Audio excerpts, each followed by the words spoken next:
Hello, and welcome back to our gardens. It's September, and the gardening year is slowly drawing to a close, but there are still a lot of jobs to be done in the garden and a lot of beauty to behold. In today's episode, we'll meet some master gardeners who show us the beautiful community gardens at the Yellow Barn in Arlington. This is the gardens at the Yellow Barn. Belongs to the city. Let's just use this land to do gardening. We started out with the Victory Garden all the way in the back there. The Victory Garden was a concept that was developed during World War II, where people actually grew home gardens to provide food because obviously they needed to do that for the war effort. But before that, we'll head to a breathtaking garden brimming with artistry and imagination. My late wife and I put it together over a period of many, many years and worked on it and changed it. She was the gardener and I was the collector of sculpture.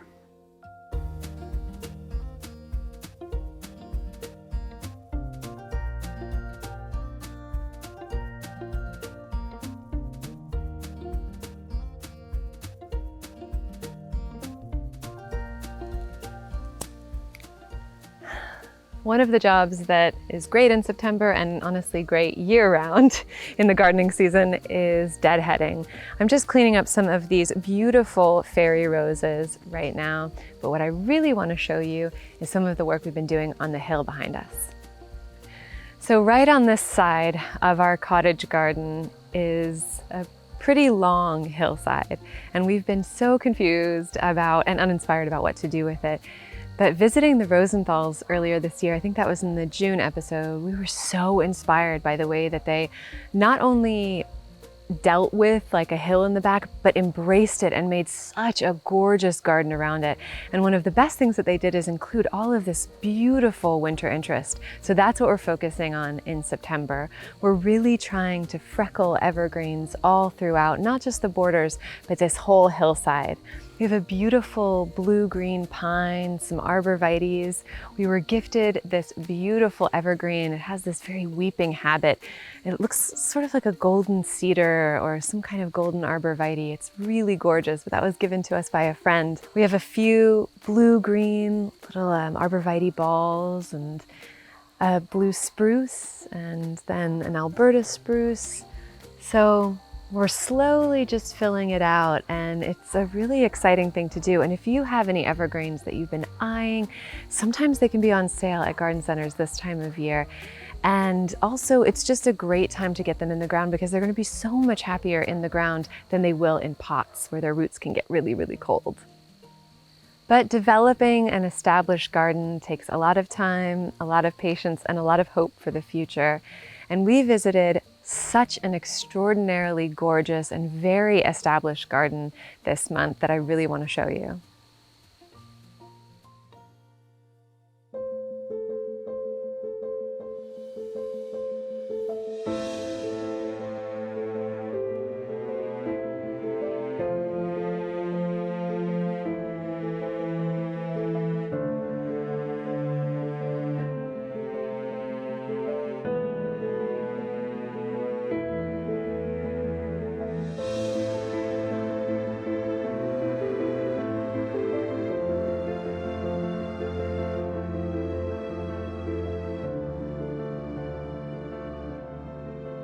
My late wife and I put it together over a period of many, many years and worked on it and changed it. She was the gardener and I was the collector of sculpture.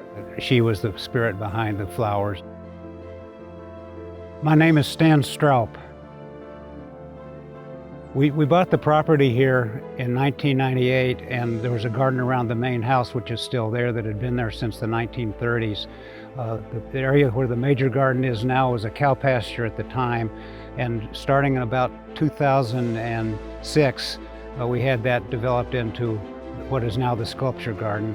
And then the garden we're in now, the Japanese garden, followed that later, and then the woodland garden, which is the final piece of work, and hopefully the final piece of work.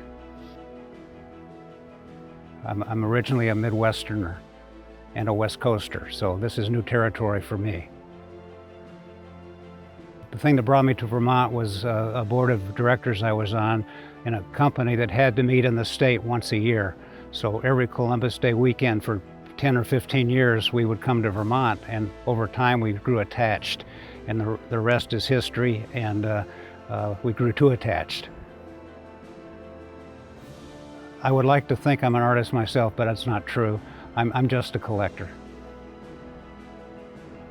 These sculptures have come from all over. My initial vision was to collect Vermont sculptors only, but I decided that was too confining and went around the country and from all over the place. This is Gallant Bess. This is a sculpture by Rita D., who lives in Bennington, Vermont. Rita takes driftwood from the Hudson River and turns it into horses. And this is one of her fine pieces of work, and I'm lucky to have it, and it's something that people really enjoy looking at. This is Inner Key by an artist named Royden Mills, who is a professor of art in Alberta, Canada. And Inner Key represents someone who is cool and calm on the outside and fired with passion on the inside, as you can see from the colors here. It's one of my favorites and one of the first pieces I bought for the garden. This is Continuum by Richard Erdman, who grew up in Dorset, Vermont, and now has studios in the state of Vermont, as well as a studio in Carrara, Italy. He's really internationally known now and has works all over the world, but he started out here in Vermont.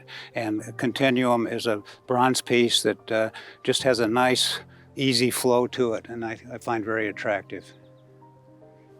This is But I Feel Fine by Thomas Ostenberg. It's a kind of a whimsical piece. You can see that it represents something that could never physically happen in the universe. Wheels with a horse and a man standing on his hands. So it's interesting but impossible. People ask me what my favorite sculpture is all the time, and I have to say I have none. I wouldn't have had any of them if I didn't like them, so I think I like them all. Jeanette and Ernie. Jeanette is the head gardener. She's been here for 25 years, and her husband, Ernie Dibble, works with her, and there are also a couple of other gardeners that work here. It takes them about 4 days a week, 3 or 4 people, 4 days a week, so it's a lot of work, but they do a good job of keeping it looking sharp. The garden is open during the summer months, starting in June and ending about the middle of September on Thursdays and Saturdays, and people can make reservations on the website. Well, I hope they enjoy the experience, and I hope they find a place where they can relax and think and sit in the various spots and admire nature and art.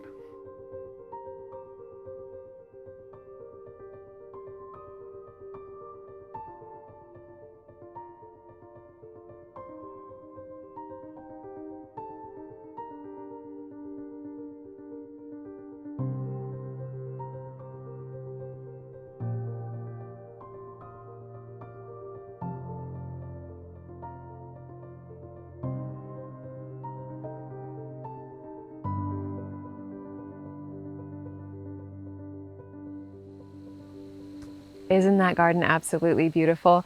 When I was filming there, I had to be peeled away. I just wanted to keep filming, and everyone there was wonderful. The gardeners who worked on it, just everyone. I absolutely love that garden.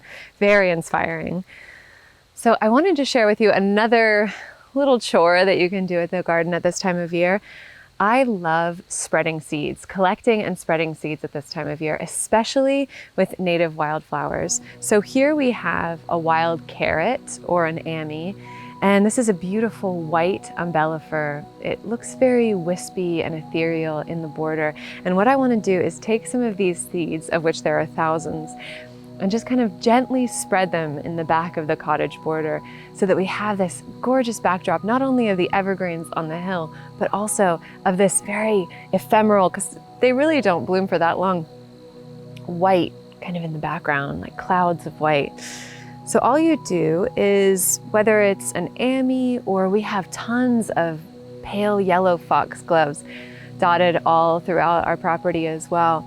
Or we also have some lupins, wild lupins, there are asters, goldenrod, tons of different things that you can do this with. But when they've started to brown, and with these umbellifers, it's almost like an umbrella, right? And when they start to kind of curl up and form almost like a balloon, that's when you know that they're ready, when all of the seeds are kind of brown, and you can just almost either pull or gently pour them out like a cup, And there are, you know, hundreds of seeds. And we have these all over, so there's just an enormous amount that you can save and spread throughout your garden. It's a wonderful way of multiplying all of your plants. So just taking these, and then I'm just going to sprinkle them gently in the back of this border. If we were going to take something like here, I'll show you with the foxgloves. We have a bunch of foxgloves over here, and I can just snip at the base, and then, can you hear that? Each of these are filled with tons of little seeds. Can you see them come out? Maybe not. There are tons of seeds in here. Is you can kind of whack it like that, or spread them like that, just in a general area where you might want them to come up. What I would suggest is, if you're on a hillside, maybe just spread them and scatter them at the top of the hill, and with the rain and the snow and all of that, they'll slowly drift down so that you won't just get this clump at the bottom, but there'll be some that have kind of meandered their way down, and it'll look really natural and beautiful. So not only are these flowers beautiful, but the pollinators absolutely love them, which is another reason I wanted to sprinkle them through the back of the cottage border, just as a little gift to our bees. Now, this next place I want to take you has a beautiful pollinator garden as part of their wonderful community project.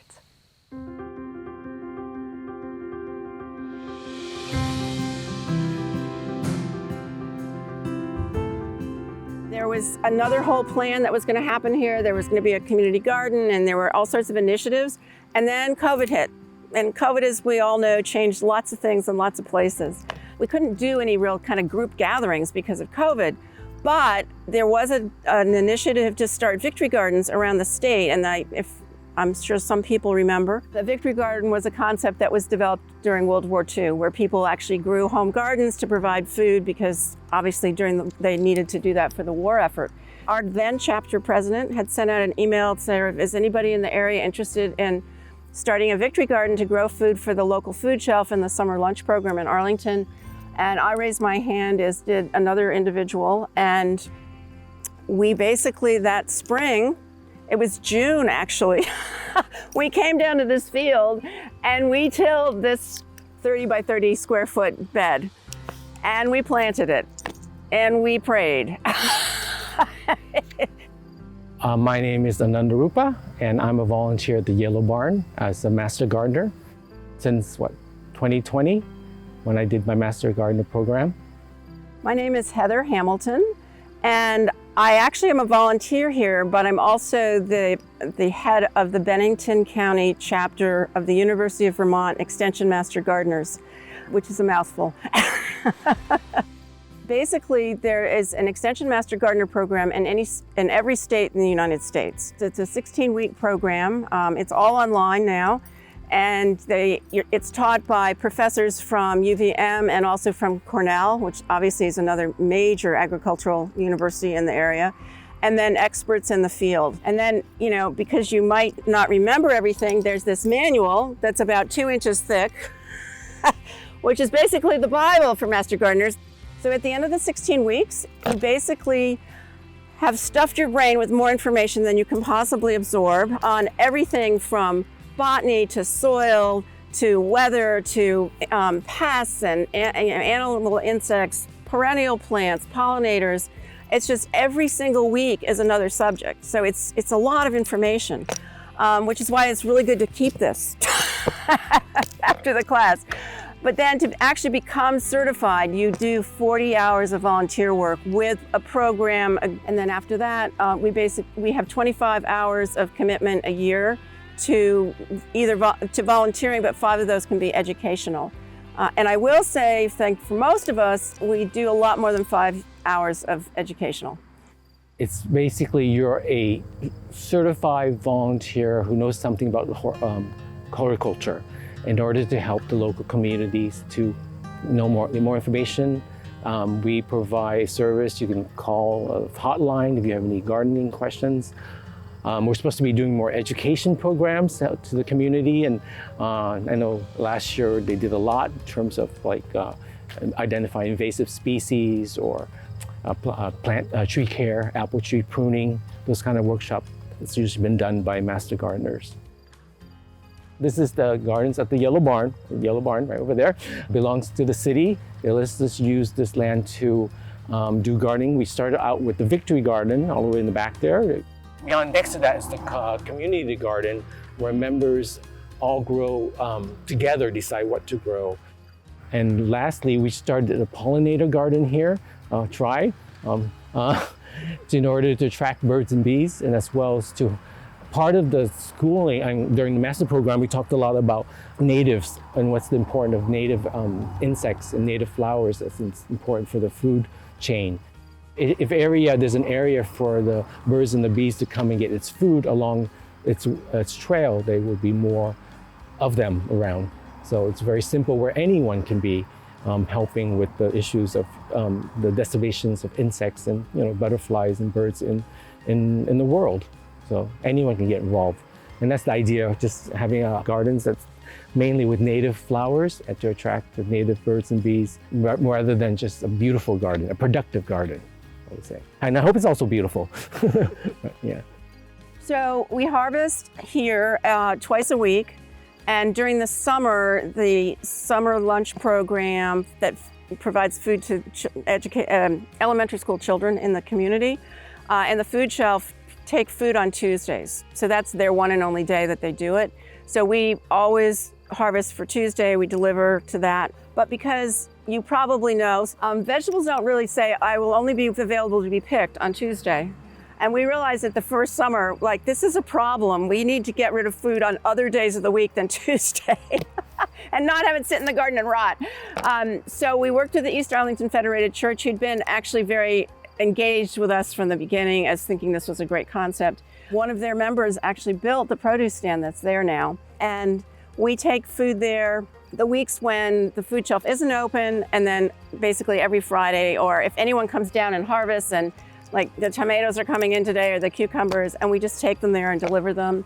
And it's a great feeling, because almost as soon as you deliver, someone shows up to pick whatever it is, tomatoes, basil, cucumbers, squash. And they're all so appreciative, that they can walk down the street and get it. I mean, as we know, we're sort of in a food desert here in Arlington. There is no big grocery store. So it's really, I think it's been a real asset for the community to have that. And we've gotten some really nice feedback from community members and from the church. Well, I was always interested in gardening. I think from I would say it's from a yoga perspective. In terms, I practice a lot of yoga as part of the practice of yoga ecology. We're trying to maintain it's a good stewardship to the land. Well, interesting. I grew up with a sort of a family passion for gardening. My dad loved to garden. His grandfather actually grew up on a farm in West Virginia. So gardening was kind of like something we did, on the side for fun. And then I kind of stopped for all the years I worked in New York City. It's sort of hard to garden in New York City. Before moving to Vermont, we've always lived in apartments. So I've always interested in gardening. And I think my last tomato grown in a Washington DC patio cost me like $50 per tomato. So I thought it'd be better. I should learn something about gardening. And so this was just a good opportunity. And it was just right during the COVID period, where I had plenty of time to do the studying. As soon as I retired, I'd already decided I was going to take the Master Gardener course. I'd had some other friends who retired and decided to do it. And I thought it would be a great way, first of all, to learn a lot, but also to meet other people that were interested in doing this and get involved with some projects that were, helping the local community on the gardening and horticulture front. Oh, most challenging, I think, would be the short season here. Like here, you have to, and of course the weather is, you can't, what is it? If you don't like the weather in Vermont, just wait for 5 minutes. It's changed, and we saw that this year. You have to be flexible. Oh yeah.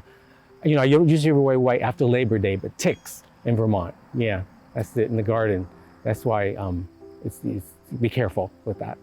Well, this summer was special. It never stopped raining. I think the funniest part of this is that last summer, of course, we had a drought, and it was really nasty, and we had a terrible time keeping the gardens watered. So this year we made sure we had soaker hoses installed everywhere. The biggest first problem was not enough sun. Way too wet. We had huge issues with slugs and snails. Things like cabbages and lettuces, any like leafy greens were just attacked mercilessly. Earwigs. I mean, we've never even seen those in the garden. I mean, it was just, you know, and you always wonder, like, they weren't here before. How did they find us? But they do, trust me. We had a massive infestation of cucumber beetles this year, which we've had before, but nothing like this. I mean, they totally destroyed all of the zucchini and summer squash plants. They were in the flowers. We have long tweezers. We were pulling them out and we were killing them, but we just could not get ahead of them. And we grow organically here, so we don't use any pesticides in the garden. We use things like insecticidal soap or something, anything that's approved for organic gardening. But it's a lot tougher if you're being organic to kill off some of these pests. And then as the summer progressed, because of all the rain, that then now causes funguses and blight on things like cucumbers and tomatoes. As soon as the leaves get wet, the wind blows in, the funguses come in on the wind, and if the leaves are wet, it attaches to the leaf, and that's it. I mean, you can't, it's too late. You can't do anything about getting rid of it at that point. Last year we had so many tomatoes, we couldn't pick them fast enough. This year we're taking all of them, they're kind of small and they've got little cracks in them. I mean, it's night and day. For me, tomatoes. That's really why I started gardening, because, you know, eating a fresh organic tomatoes is like the best thing, you know, compared to a store-bought. Just to see the way they ripe through, and also how the weather really affects this poor little plant that we saw this year in Vermont, where there's a lot of rain, whereas last year it was really hot, but how it just produces, and just eating that tomato right offhand, or, you know, canning it or waiting it, and that's the joy of, I think, for gardening, the products itself at the end. What I love about gardening is what you get at the end of all the sweat. You know, it's work. It's a lot of work, but there is something also it's a very zen experience when you're just out in the garden and you're weeding, you're taking the insects off, you're watering.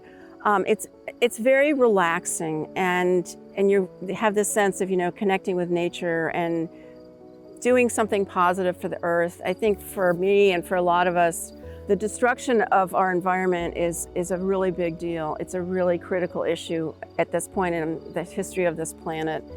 And gardening is a way of giving back and trying to protect our planet in whatever small ways each one of us can do. And I think that's a really wonderful part of gardening. Anyone can volunteer at the Yellow Barn, contacting our chapter leader at yellowbarnarlington@gmail.com. And again, it's just 1 hour, 2 hours, and it depends on what your capacity, what you're interested in doing. Like, we need people to weed, you know, harvest the vegetable, deliver the vegetables to the different locations. Yeah, we need all the help, and more hands, you know, make light work.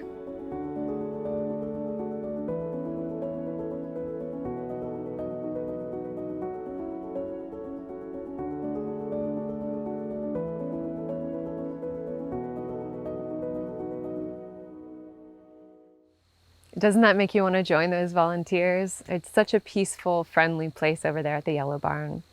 Well, we've reached the end of our program today. I hope that you found some little nuggets of inspiration. I know that I did. I hope you have a beautiful rest of your day. Happy gardening, and I'll see you again here in October. Bye.